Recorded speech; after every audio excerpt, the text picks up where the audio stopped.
العلاقة بين المثرائية والمسيحية. الكاتب الدكتور سوزدار ميدي. في سنة 1882 قال العالم الفرنسي إرنست رينان: إذا زالت المسيحية لسبب ما قاهر فإن العالم سيكون مثرائيا. إن عالما كبيرا مثل رينان لا يقول هكذا كلام عبثا، ويفهم من قوله أن بين المسيحية والمثرائية قواسم مشتركة، وثم باحثون آخرون لهم آراء مشابهة لرأي رينان. وقبل البحث في التأثير والتأثر بين المثرائية والمسيحية، دعونا نستعرض بعض المعلومات المتعلقة بالمثرائية قبيل ظهور المسيحية وإبانها. ظاهرة مثرائية: إن إدخال غرب وشمال كردستان داخل نفوذ الأراضي الرومانية منح فرصة ذهبية لليزدانية في صيغتها المثرائية كي تتفاعل مع العقائد الدينية الدائرة في فلك الآلهة اليونانية الرومانية. وأوصلت المثرائية مبادئ اليزدانية إلى بريطانيا، ونجحت قليلا أو كثيرا في استيعاب الأديان الرومانية القديمة.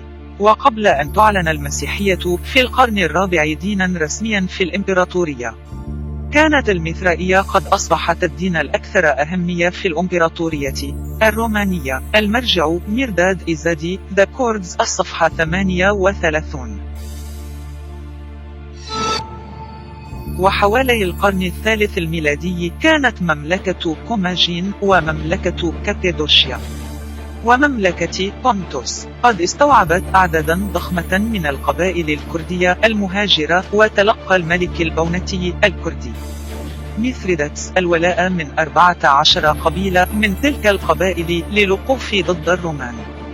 وأصبحت القوة القبلية الكردية طلائع جيشها، وشن المقاتلون القبليون الكرد الهجمات على الأراضي الرومانية المتاخمة في سواحل البحر الأبيض المتوسط قبل أن تبدأ القوات النظامية البونتية هجومها، ثم عبروا إلى أوروبا. وقد سماهم بلوترش لصوصا وقراصنة، وذكر أنهم قدموا أضاحية ومارسوا شعائر غريبة على جبل أوليمبوس، ومن بينها الطقوس والشعائر المثرائية. ومقدونيا يقع جبل أوليمبوس. المرجع ميرداد إزادي، The Kurds، الصفحة 38. وجدير بالذكر أن جبل أوليمبوس كان مقر البنثيون الإلهي في أثينا، وانتشر الدين المثرائي في الإمبراطورية الرومانية. إن كلمة زوس من جذور هندو أوروبية، وهي اسم الإله الأسطوري الوثني دايوس، ويعني السماوات اللامعة أو الذي يرى كل شيء. وبنيت واحدة من أكبر المعابد المثرائية في إيطاليا، وهي تقع الآن ضمن الموقع الحالي لكنيسة القديس كليمنت الأول بالقرب من كولوسيوم، وهو مدرج روماني عملاق في وسط روما. أطلال كولوسيوم في روما. الكولوسيوم أو الكوليسيوم أو الكولوسيم أو ما يسمى بالمدرج الفلافي، مدرج روماني عملاق يقع في وسط مدينة روما. وأقام الرومان على شرف مثل المسرحيات الدينية، وبنوا له المعابد والتماثيل، وعبده بعض أباطرة الرومان. وفي سنة 307 ميلادي احتفل بعيد ميلاد ميثرا في 25 ديسمبر كانون الأول، وأطلقوا اسم يوم الشمس على يوم الأحد باللاتينية ديز سوليس، وبالإنكليزية سون داي، تيمنا باسم ميثرا. المرجع أفيستا، مقدمة، الصفحة 33.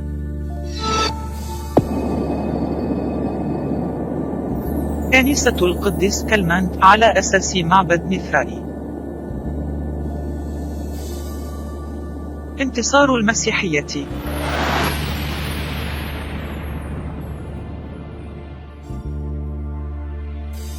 ظلت المثرائية قائمة حتى القرن الرابع الميلادي، وفي عهد الإمبراطور كونستانتين الأول في سنة 307 إلى 337 ميلادي، وتحديدا مع نهاية القرن الرابع الميلادي قضي عليها بعد صراع طويل وكثير من القمع من قبل الحكام الرومان المسيحيين.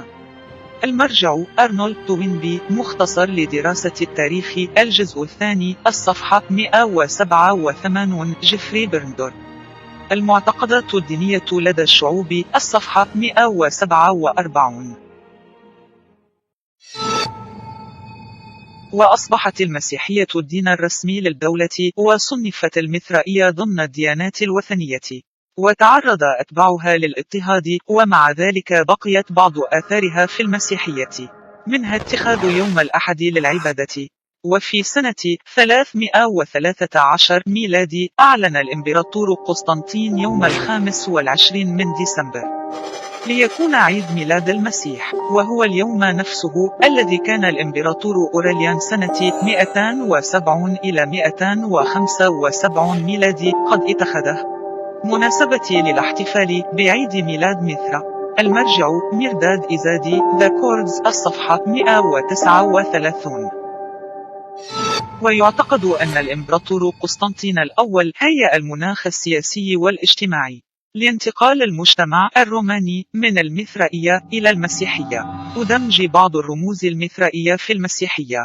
ويعتقد أيضا أنه قبل ذلك كان القديس بولس ست بول أعدم سنة 64 أو 67 ميلادي قد قام بدمج بعض المعتقدات والشعائر المثرائية في المسيحية. وجدير بالذكر أن اسم بولس قبل اعتناقه المسيحية هو شاول، وهو من أسرة يهودية في مدينة طرسوس في كيليكيا، وكانت طرسوس من مراكز المثرائية في آسيا الصغرى.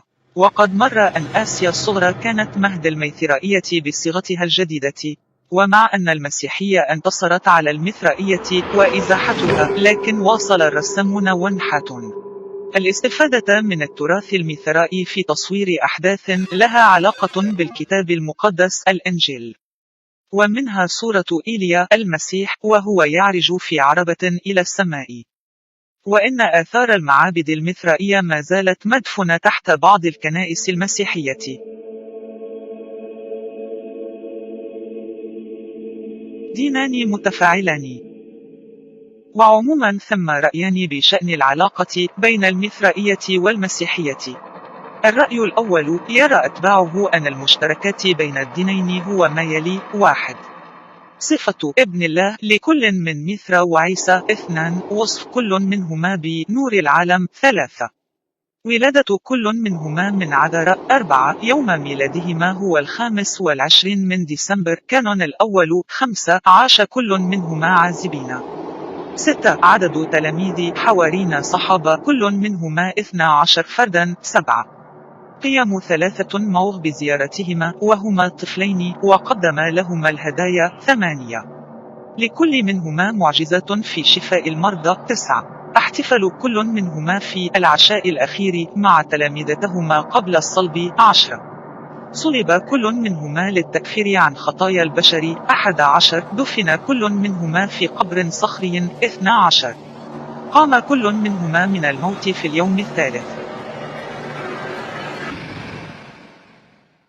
وأضاف عالم النفس الألماني كارل جونغ أن في المثروية والمسيحية كان قربان الثور وليس قربان الكبش رمزا دينيا مركزيا، وهو يسمي الميثرائية الديانة الشقيقة للمسيحية وأنجح منافسيها. المرجع كارول جوستاف يونغ، دور الشعور، الصفحة 29.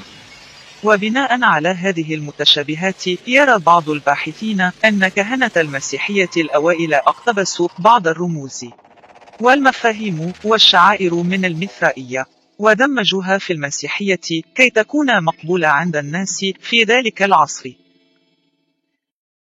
دمج النبي عيسى بالشمس. الرأي الثاني يرى أتباع هذا الرأي ومنهم رونالد ناش أن المسيحية ليست نسخة من الميثرائية، وأن الميثرائيين اقتبسوا من المسيحية ودمجوا صفات المسيح عيسى في مثرى. ويذكر أصحاب هذا الرأي أيضا أنه لم يكن في المثرائية شيء حول القيامة من الموت، وأن المثرائية كانت ديانة عسكرية في حين أن المسيحية ديانة سلام. ويرى نورمان جايلر أن المسيحية تأسست على اليهودية وليس على المثرائية. وثم من يرى أن فكرة المسيح المخلص التي أخذت الديانة المسيحية منها اسمها مأخوذة من التراث اليهودي وليس من التراث المثرائي. أين هي الحقيقة؟ نعتقد أن التفاعل بين دينين متجاورين ومتصارعين في جغرافيا واحدة ظاهرة عادية، ولا غرابة أن يكون في المسيحية شيء المثرائية، وأن يكون العكس أيضا، ففي تاريخ الأديان أدلة عديدة على هذا التفاعل الثقافي. ومثال ذلك أن العبرانيين اقتبسوا من الميثولوجيا السومرية قصص الخلق وآدم وحواء وشجرة الحياة والطوفان وغيرها، واقتبسوا الاعتقاد بوجود كائن شرير اسمه عزازيل شيطان من الميثولوجيا الحورية ومن اليهودية. انتقلت هذه القصص والاعتقادات إلى المسيحية والإسلام، وإن موضوعات القيامة والعالم الآخر والحساب والعقاب والثواب والجنة والجحيم كانت موجودة في الزرادشتية، ومنها انتقلت إلى اليهودية، ومن اليهودية عبرت إلى المسيحية ثم إلى الإسلام. بل إن جذور الاعتقاد بظهور شخص تحل فيه روح الله ويقوم بدور المسيح المخلص للبشرية هي موجودة في اليزدانية وفرعيها المثرائية والزرادشتية، وليس مستبعدا أن يكون العبرانيون قد اقتبسوها حينما كانوا منفيين في كردستان. وإن شعائر حج المسلمين سنويا إلى الكعبة في مكة كانت موجودة في الميثولوجيا العربية قبل الإسلام، وأحيانا يقتبس أتباع الدين القديم من الدين الجديد بعض الرموز والشعائر لحماية أنفسهم من القمع الديني وللإبقاء على دينهم وإن كان بصورة محرفة.